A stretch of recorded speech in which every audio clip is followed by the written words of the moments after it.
সকলকে সালাম জানাচ্ছি। শুরু করতেছি। বিষয় হলো শুকুর।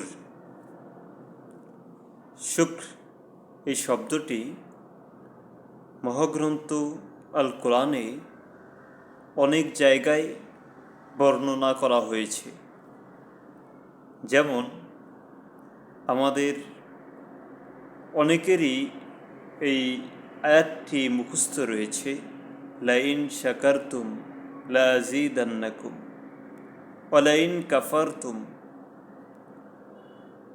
এখানে আল্লাহ বলেছেন, যদি তোমরা শুকরিয়া আদায় করো, কৃতজ্ঞতা প্রকাশ করো, তাহলে আমি তোমাদেরকে আরও বাড়িয়ে দেব।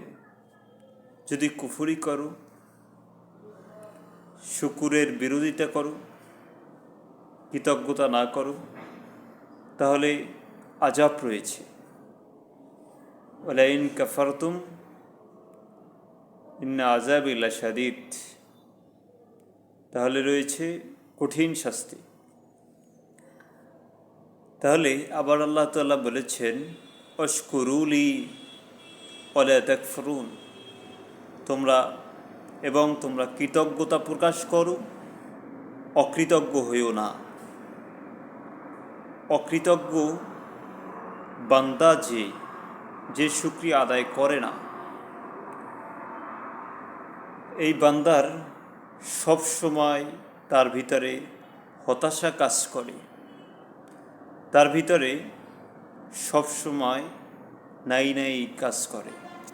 কারণ যে ব্যক্তি শুকরিয়া আদায় করে, সে আল্লাহ তাআলা আরও বলেছেন, সুম্মা লাতুসআলুন্না ইয়াওমাইযিন আনিন নাঈম, কিয়ামতের দিন মানুষকে সুম্মা লাতুসআলুন্না ইয়াওমাইযিন আনিন নাঈম, নেয়ামত রাজি সম্পর্কে জিজ্ঞাসিত করা হবে। তাহলে আল্লাহ তাআলা যে নেয়ামত রাজি দিয়েছেন, সেই নেয়ামত রাজির আমরা কতটুকু শুকরিয়া কৃতজ্ঞতা প্রকাশ করতে পেরেছি।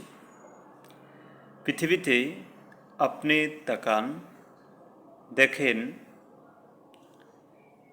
যে পৃথিবীতে কত মানুষ রয়েছে যাদের দুটি চক্ষু নেই,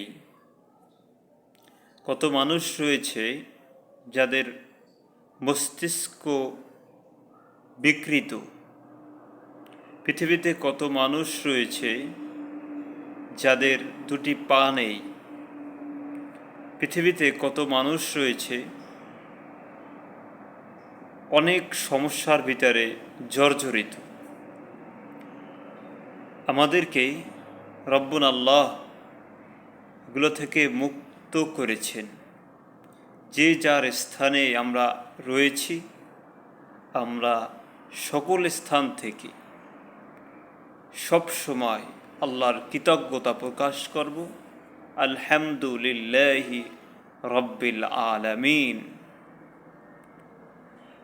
কারণ আপনি যত নাই করবেন, আপনার ততই হতাশা বাড়তে থাকবে, যে অমুকের এত কোটি টাকা রয়েছে, আমার নেই। তাহলে কি আছে, এটার হিসাব করার নাম হলো শুকরিয়া আদায় করা। কি নেই সেটার হিসাব করার নাম হলো অকৃতজ্ঞ, কুফরি করা, অকৃতজ্ঞ হওয়া।